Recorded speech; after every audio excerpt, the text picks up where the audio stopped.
सीतापुर में पत्रकार राघवेंद्र वाजपेयी हत्याकांड को लेकर पत्रकार इकट्ठा हुए, जहां पर ऑल इंडिया पत्रकार जर्नलिस्ट एसोसिएशन के अध्यक्ष रविंद्र मिश्रा के नेतृत्व में लालबाग चौराहे पर प्रदर्शन किया गया। पत्रकारों ने पीड़ित परिवार के परिजनों को 50 लाख मुआवजा और सीबीआई जांच की मांग यहां की है। मामला बढ़ने पर एडीएम, एसपी, एडिशनल एसपी पत्रकारों को समझाते हुए नजर आए। एसोसिएशन के अध्यक्ष रविंद्र मिश्रा और पत्रकार राघवेंद्र वाजपेयी के परिजनों से खास बातचीत की। Bureau chief Danish Parsi.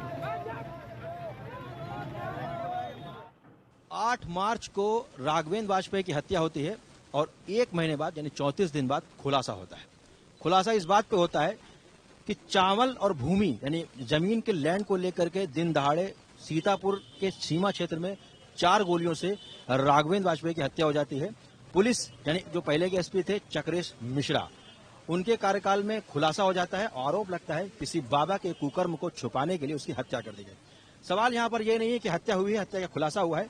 Police ने अपना गुडवर्क करके पल्ला झाड़ लिया और 1 महीने बाद all Indian press journalist association, आप देख सकते हैं यहाँ पर हुजूम है। इसके साथ इससे पहले भी पत्रकारों ने आवाज उठाई थी, लेकिन ये पहला मामला नहीं है।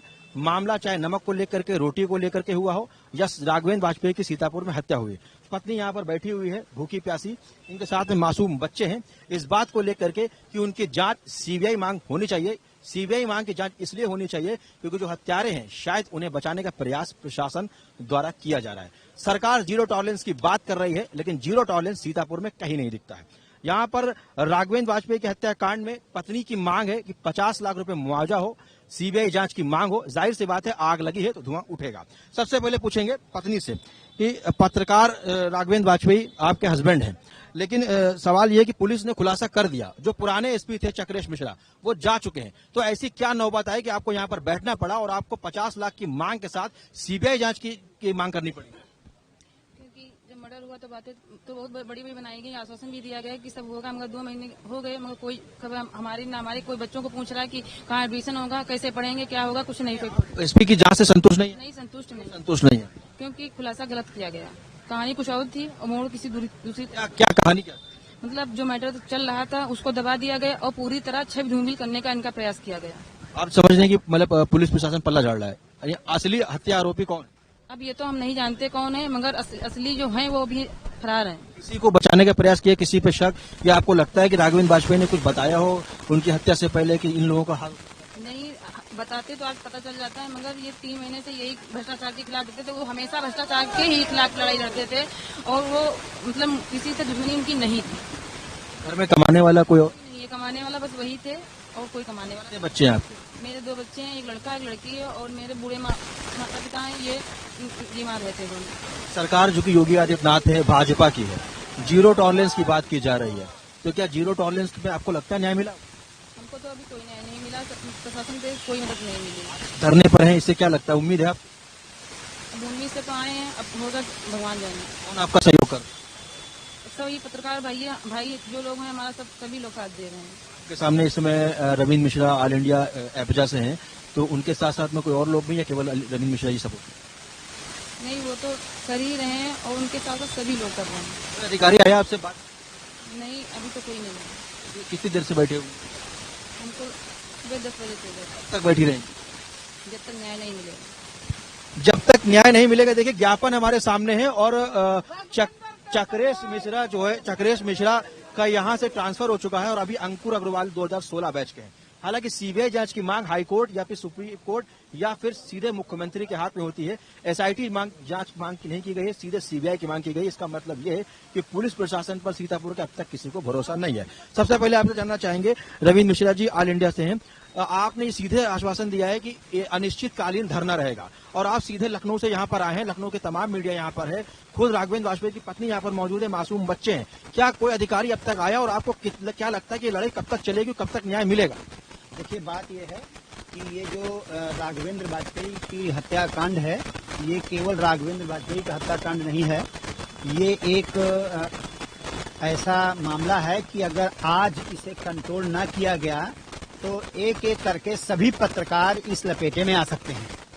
अब उद्देश्य ये है कि सबसे पहले पत्रकार की हत्या तो हो ही गई है, हमारे पत्रकार के परिवार की हत्या ना हो जाए, इसलिए सबसे पहले उसे 50 लाख की आर्थिक सहायता सरकार प्रदान करे, एक सरकारी नौकरी उसकी पत्नी को दे, तब साथ में प्रशासन की मिली भगत को उजागर करने के लिए सीबीआई जांच करवाई जाए, ताकि दूध का दूध और पानी का पानी हो सके। यूपी के एटा में पहलगाम आतंकी हमले के विरोध में बाजार बंद रखे गए। व्यापारियों ने अपने प्रतिष्ठान बंद रखकर घटना का विरोध जताया। शहर के घंटाघर पर एकत्रित होकर व्यापारियों ने जमकर नारेबाजी की। व्यापारी आतंकी हमला करने वाले आतंकियों पर कार्रवाई को लेकर जिलाधिकारी को यहां ज्ञापन भी सौंपा गया। आतंकी हमले के विरोध में पूरे जनपद में अलग अलग जगहों पर प्रदर्शन हुए।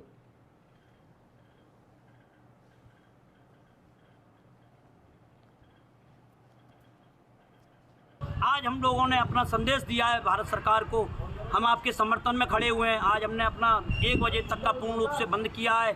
इसमें हमारे बाबूगंज का पूरा बाजार बंद है, पूरे बाबूगंज के साबिर भाई का समर्थन, हमारे राजू भाई खड़े हैं, फल व्यापारी, हमारे सब्जी व्यापारी, इन्होंने अपनी आड़त पूर्ण रूप से बंद की है और सारा सब्जी बंद किया गया है। आज पूर्ण रूप से पूरा एटा हमारा बंद है और आज सुबह से घूम घूम के हम लोग एक आध अगर छोटी मोटी दुकानें खुली हैं, कुछ अगर कोई मान लो जो इमरजेंसी हो सामान देने के लिए खोली गई हैं, उनको भी बंद किया गया है। आज इस मामले में सबसे पहले हम ये कहेंगे कि जो भी ये घटना हुई है उसकी हम निंदा करते हैं और पाकिस्तान के विरोध में हम जो भी है सब कुछ करने को तैयार है। भारत सरकार से हमारा यही निवेदन है कि कड़े से कड़ा कदम उठाए और जो लोग शहीद हुए हैं इसमें उनके साथ न्याय किया जाए। भारत सरकार जो भी कदम उठाएगी, हम व्यापारी सारे एकजुट होकर भारत सरकार का समर्थन करते हैं। खबर यूपी से है, जहां सोशल मीडिया पर अवैध हथियारों के साथ वीडियो आजकल आम बात हो गई है। पुलिस अपनी सख्ती दिखाती है, लेकिन युवाओं को इसका खौफ नहीं है। आगरा में सदर थाना क्षेत्र का एक वीडियो सोशल मीडिया पर वायरल हो रहा है, जहां अवैध हथियारों के साथ युवकों का वीडियो वायरल हो रहा है। मामले को गंभीरता से लेते हुए पुलिस ने 3 आरोपियों को गिरफ्तार कर लिया है। अन्य साथियों की तलाश पुलिस फिलहाल कर रही है। इन आरोपियों के पास से 4 तमंचे, 1 पिस्टल, 10 जिंदा कारतूस बरामद किए गए हैं। पिछले कुछ दिनों में फायरिंग की गई और हर्ष फायरिंग जैसी घटनाएं काफ़ी बढ़ी हैं आगरा में। उस क्रम में हम लोगों ने कल भी कुछ लोग पकड़ के भेजे थे। आज भी एक घटना हुई थी 20/8/2024 को। 2 पक्षों के बीच में लड़ाई झगड़ा हुआ था पीटर इंग्लैंड के शोरूम के बाहर और फायरिंग की भी घटना हुई थी, तो उसको हमने खुलासा किया है। इसमें जो घटना में कारित करने वाला चिन्मय जरारी, उसको हम लोगों ने गिरफ्तार कर लिया है। बुलेटिन में वक्त हो चला एक छोटे से ब्रेक का, मिलते हैं ब्रेक के बाद।